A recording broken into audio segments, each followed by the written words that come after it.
Freedom. That's what our prince, king to be, wanted. Freedom.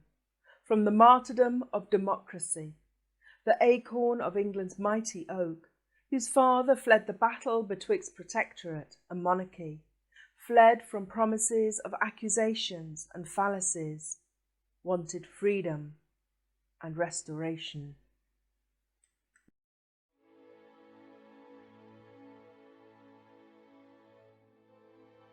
An Act for a Perpetual Anniversary Thanksgiving on the 29th day of May, for keeping of a perpetual anniversary, for a day of thanksgiving to God, for the great blessing and mercy he hath been graciously pleased to vouchsafe to the people of these kingdoms, after their manifold and grievous sufferings, in the restoration of his majesty.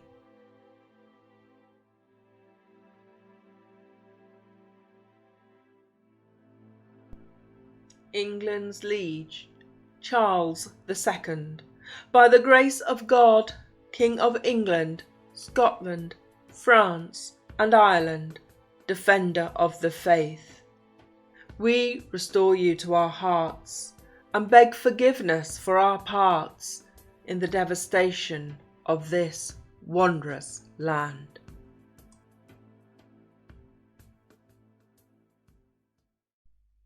Whilst many will know the legends and stories of Charles I, who fled from the King Charles pub on New Street to hide in the oak tree at Boscobel, how many are aware of the origin and legends that surround Oak Apple Day, which commemorates the restoration of his son, Charles II?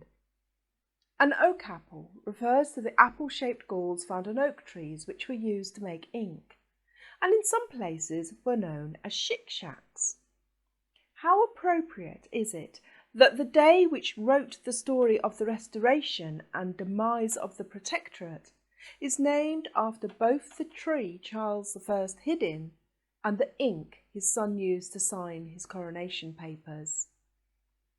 Whilst history tells us of an arrogant and party-loving monarch, we mustn't forget that he was also a human being and must have been incredibly nervous of returning to the country which beheaded his father, an act which caused outcry and shock throughout the known world.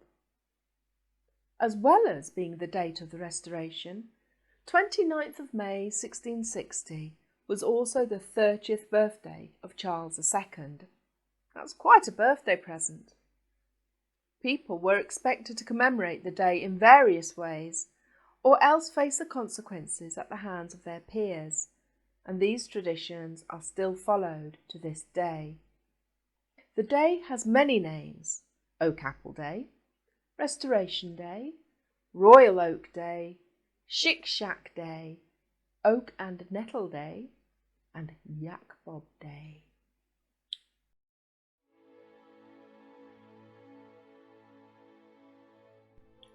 Finally, the day is here.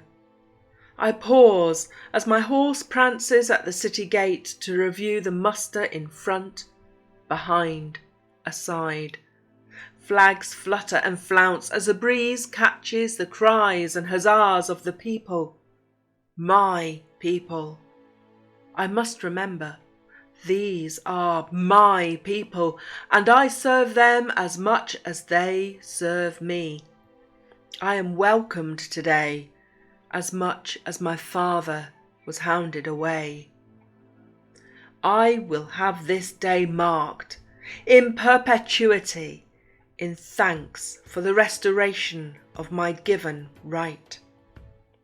The gates swing wide, the streets are thronged. For a moment, a fleeting care sparks in my heart as I wonder, is this false? A trap? Does Cromwell's ghost still walk the avenues of the city as he does my mind? His corpse no longer rests at Westminster, a holy place for unholy souls. It has been disinterred, disinherited from its grave and scattered to the four corners. Is such barbarity just retribution for my father's execution? His head spies upon me as I pass Westminster Hall, reminding England of the transgressions of both sides, of families torn apart for their loyalties. Even his deal with the devil did not spare him from this fate. The tides of opinion are as fickle as Lady Fortune, and are content to wait. Now restored to my rightful state, I must take care not to instigate such savagery upon my reign. Footmen now aid my dismount, and my gaze seeks a chair through the shadows once sat upon by Edward to confess his service to this land of beauty. The same oath upon which my reign will mount. The regal sceptre and crown will grace the day of my coronation. But for now, it is enough to know I am once more beloved.